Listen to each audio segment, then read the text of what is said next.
Si je te partage cette vidéo, c'est que je m'y suis reconnu.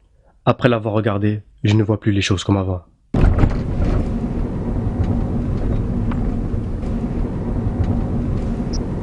On est dans une situation critique, ya Ikhwan. On est dans une situation de cancer, de phase finale du cancer de la foi, ya Ikhwan. Sauf qu'on s'en rend même pas compte, c'est ça le plus grave.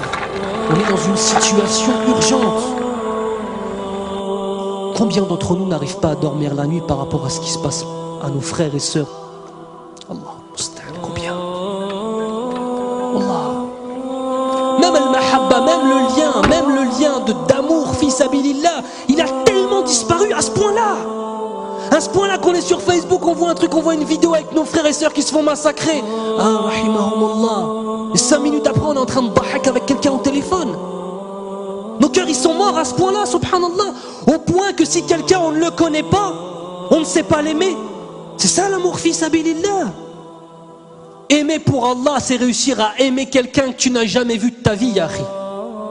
Parce qu'il a une foi qu'il partage avec toi, qui est la chose la plus importante. Est-ce qu'on pense, ne serait-ce que dans nos doigts, à faire des doigts pour nos frères et sœurs à travers le monde? Partout. Est-ce que quand on voit ce qui se passe, nos cœurs ils se retournent? Est-ce qu'on a peur pour nos frères qui se fassent tuer dans la rue? Est-ce qu'on a peur pour eux? Est-ce que quand tu vas rentrer, est-ce que quand je vais rentrer chez moi avec ta femme, elle va voir ton visage, elle va dire qu'est-ce que t'as, ya Habibi? Qu'est-ce qui se passe? Tellement ça va se voir sur nos visages. Quand tout ça, c'est notre relation avec Allah Azza wa Jal qui n'est pas assez forte, ni plus ni moins. Ni plus ni moins que ça. On est loin, ya Ikhwan. On est extrêmement loin. Extrêmement loin. C'est un musulman, même si un bébé, bon, je vais pouvoir dire, ça m'énerve. Tu vas pas tuer le bébé quand même? Moi, je tue le bébé. Moi, je tue le bébé. Mais un bébé de 2 ans, par exemple. Moi, je le tue.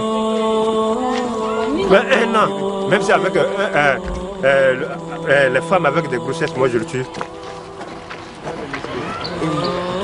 Si le musulman ne parte pas dans le kilomètre 5, nous les Antilles, nous devons aller pour prendre tout le reste des musulmans là-bas pour manger.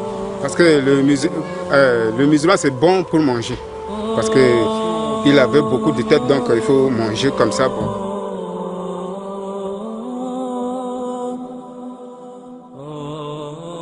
Le corps brûlé, on coupe la tête, jetée. Et prenez la tête pour taper avec le ballon. Ce n'est pas ça. On coupe notre corps là pour manger. Est-ce que dans nos yeux, est-ce qu'on mange le corps des gens? On ne mange pas. Ce sont les chiens qui mangent n'importe quoi. Mais nous, les gens comme nous là, comme vous là, on ne peut pas manger notre chair. C'est grave pour nous. C'est comme ça. En tant que moi, là, j'ai tout subi. La guerre, là, on dirait que ça vient rien que sur moi. Ils ont tué ma mère et mon père. Il reste que moi. Je suis assez seul maintenant. Je ne sais pas là où j'allais. C'est pour cela que je suis resté ici, à la base des réfugiés. Et moi, j'ai parti à l'école. J'ai promené. À mon retour, les anti-Balaka sont attaqués. Et je suis précipité d'aller à la maison. Je n'y suis pas arrivé. Et ils m'ont dit qu'ils ont tué mon père et ma mère.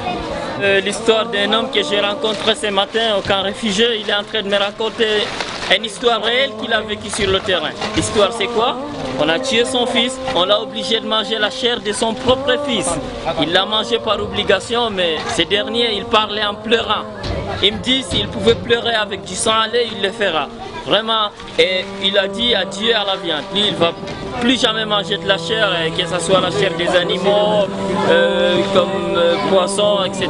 Il a juré de ne plus manger la viande parce qu'on l'a obligé de manger la chair de son fils, mes frères. C'est vraiment terrible. Ces gens-là, ce sont ceux qui nous aident ici à vivre. Sans eux, on serait déjà morts. Parce que les vivres ils nous amènent des vivres chaque fois. Nous mangeons grâce à eux une fois par jour. Mais ça ne nous dérange pas. L'essentiel, c'est de vivre. Mais seulement, nous remercions beaucoup l'opinion internationale ainsi que les bienfaiteurs. Nous, bienfaiteurs que vous êtes, alors nous vous encourageons de continuer à agir de la même façon pour ne pas que nous mourions de faim. Parce que nous venons de très loin.